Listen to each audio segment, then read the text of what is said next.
E a gente segue falando aqui a respeito da crise do metanol para fazer uma atualização sobre os casos de intoxicação nas bebidas. A gente recebe o secretário de Estado da Saúde de São Paulo, Eleus Paiva, que gentilmente atende aqui a Jovem Pan. Secretário, já vou iniciar perguntando ao senhor qual é o balanço, o que é que a gente tem de números e dados até agora relacionados a essa crise, em relação a casos e mortes já comprovadas pelo metanol. Bom dia e bem-vindo. Bom dia, Roberto. Bom dia, Paula. Desde o primeiro momento, o governador Tarcísio tem orientado toda a equipe para que nós sejamos o mais transparente possível, dando sempre informação do momento que nós estamos vivendo e também das ações que o Estado vem fazendo para garantir, segurança e garantir, principalmente, tratamento a pessoas que, porventura, venham a se contaminar com metanol. Hoje, no estado de São Paulo, o número de casos confirmados ele está estabilizado, continuam 14 casos. Também o número de casos descartados também estabilizado. O que tem uma crescente é o número de casos investigados.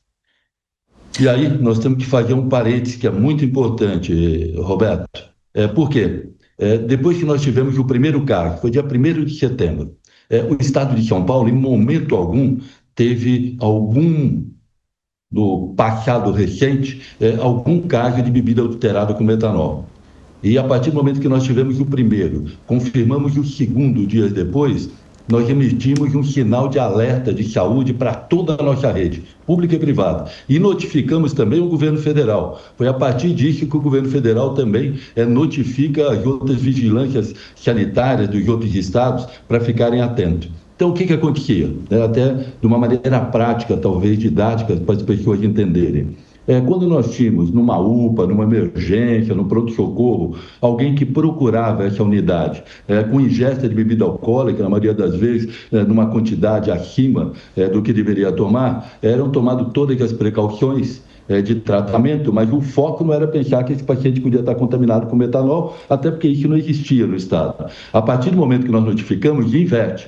A primeira hipótese diagnóstica da equipe de saúde deve ser intoxicação por metanol. Então, isso tende o quê? A rede ficar mais sensível e o número de casos investigados aumentar. Hoje nós vamos ter, no período da tarde, uma reunião da nossa vigilância epidemiológica, junto com as vigilâncias sanitárias municipais, porque quem faz a notificação é o município. Quem faz a fiscalização é o município. E nós vamos ver desses casos investigados quantos vão ser dados baixas e quantos vão ser confirmados. Então nós vamos ter um número mais próximo à realidade. Então a sensibilidade hoje da nossa rede é muito elevada, por isso que tende cada vez mais a aumentar os casos investigados, e isso não significa que estamos aumentando o número de casos de pessoas contaminadas. Secretário, o senhor falou 14 casos, 2 mortos, é isso? 14 casos confirmados e 2 mortes. Dos 178 casos investigados, nós temos 7 mortes. 4 aqui na capital, 2 em São Bernardo do Campo, 1 em Cajuru, mas esses estão sob investigação. Secretário, o senhor falou sobre a possibilidade dessa reunião no gabinete de crise no dia de hoje, nessa segunda-feira. O que vai ser tratado nessa reunião? Possivelmente a chegada desse Fomepizol aqui ao estado de São Paulo é um dos pontos a serem discutidos? Vamos separar duas coisas, Primeiro, é importante a gente falar com quem está nos ouvindo, com o telespectador, para o tratamento do paciente com intoxicação exógena por metanol. Nós temos 2 antídotos que podem ser usados. Um antídoto é o Fomepizol, que você acaba de citar. Esse antídoto, ele é importado, nós não temos no Brasil. E por quê? O estado de São Paulo, por exemplo, tentou importar 2 anos atrás e não conseguiu. Por quê? Porque o Fomepizol não tem registro na Anvisa. Então, como ele não tem registro, a gente não consegue importação. Agora, o governo federal, me parece, pelo menos estamos vendo a fala do ministro, que ele vai estar importando Fomepizol, então deve haver um registro na Anvisa que vai favorecer a entrada de Fomepizol. Mas nós temos um outro antídoto também importante, que salva vidas, que é o etanol farmacêutico, o etanol praticamente puro, 99,9%. O estado de São Paulo já tinha um estoque aí em torno de 500, 600 ampolas de metanol. Alguns centros hospitalares tinham adquirido, então esse número até subia para quase 1.000 ampolas, e nós adquirimos mais 2.000 ampolas de etanol. Então, o que fica para a população dar tranquilidade? Olha, emitimos o sinal de alerta, os nossos CEATOC, que são os Centros de Assistência Toxicológica, né? Emitiu também o quê? Protocolos. Protocolos de primeiro atendimento, protocolos de tratamento, orientação, né, do tratamento com os antídotos. Então, equipe médica, equipe de saúde preparada para atender aqueles casos que porventura precisa. A rede está sensibilizada e temos antídotos suficientes. Então, podemos dar essa tranquilidade para a população. Olha, hoje o Estado de São Paulo está preparado para atender pacientes que porventura venham a se intoxicar com metanol. Ô, secretário, como é que vai ser, ou é possível a gente rastrear de onde surgiram essas irregularidades? E aí, qual é a orientação também para quem, porventura, consome desse lado? É segurar o consumo nesse momento de crise e esse rastreio é possível de ser feito?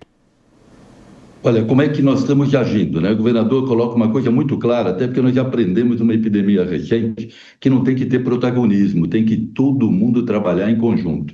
Então, aqui no estado de São Paulo, estado e município trabalhando em conjunto e várias secretarias também atuando de uma maneira conjunta. Também fornecendo dados, né, para que o governo federal também possa fazer a sua estratégia de ação. Os 3 níveis, é importante, nesse momento, ter a responsabilidade de estar focando, né, de dar garantias à sociedade de um tratamento adequado. Aqui no estado de São Paulo, esse trabalho conjunto, Secretaria de Saúde, órgãos de defesa do consumidor, Secretaria de Fazendas, Secretaria de Segurança Pública, a saúde tem focado muito, né, as equipes nossas de vigilância municipal com a estadual, fazer fiscalização aonde? Naqueles locais onde o paciente relata ter ingerido a bebida ou comprado a bebida. Tanto é que fizemos 17 fiscalizações. Agora, nos últimos 3 dias, 11 estabelecimentos foram fechados, estabelecimentos deles como bares, restaurantes e também distribuidores. Então, estamos fazendo uma busca ativa, né? Porque é uma agulha no palheiro, o número de estabelecimentos. Agora, a partir do momento que uma pessoa com sinal e sintoma de intoxicação exógena relata qual estabelecimento ele consumiu a bebida ou comprou a bebida, naquele local é mais fácil nós estamos orientando a nossa equipe. E aí, cruzando informações, para ver se nós, obviamente, conseguimos encontrar onde estariam os distribuidores que fizeram distribuição dessas drogas, dessas bebidas adulteradas. E, rapidamente, evitar o consumo? Olha, a orientação que nós estamos dando é o seguinte: primeiro, a partir do momento, Roberto, que nós estamos dando números para a sociedade de casos confirmados, de mortes que foram confirmados, fica claro que temos risco sanitário, sim. Bom, então a sociedade sabe que tem risco sanitário. A pessoa que sabe que tem risco, mas resolve, mesmo assim, fazer uso de destilado, nós orientamos que, primeiro, saiba que produto está consumindo, observe que tem lacre, se tem selo de fiscal, tem selo fazendário, como é que está o rótulo, uma série de medidas para ter mais segurança. Mesmo assim, eu falo, olha, eu vou fazer uso que tiver algum tipo, mas qualquer tipo, de sintoma diferente daquele que normalmente ele está habituado a ter quando faz uso de bebida alcoólica, sintomas esses o quê? Que é importante as pessoas saberem. Primeiro, dor abdominal. Normalmente as pessoas têm azia com o uso de álcool. Agora não, é dor incólica.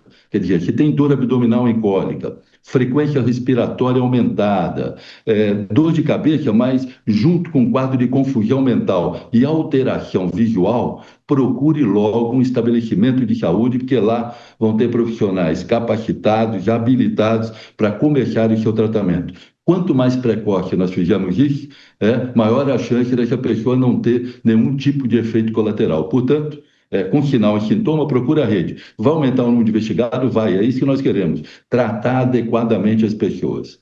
Secretário de Estado da Saúde de São Paulo, Eleusis Paiva, falando aqui ao Jornal da Manhã. Muito obrigado pela gentileza, um bom dia ao senhor. Eu que agradeço, um abraço a todos vocês.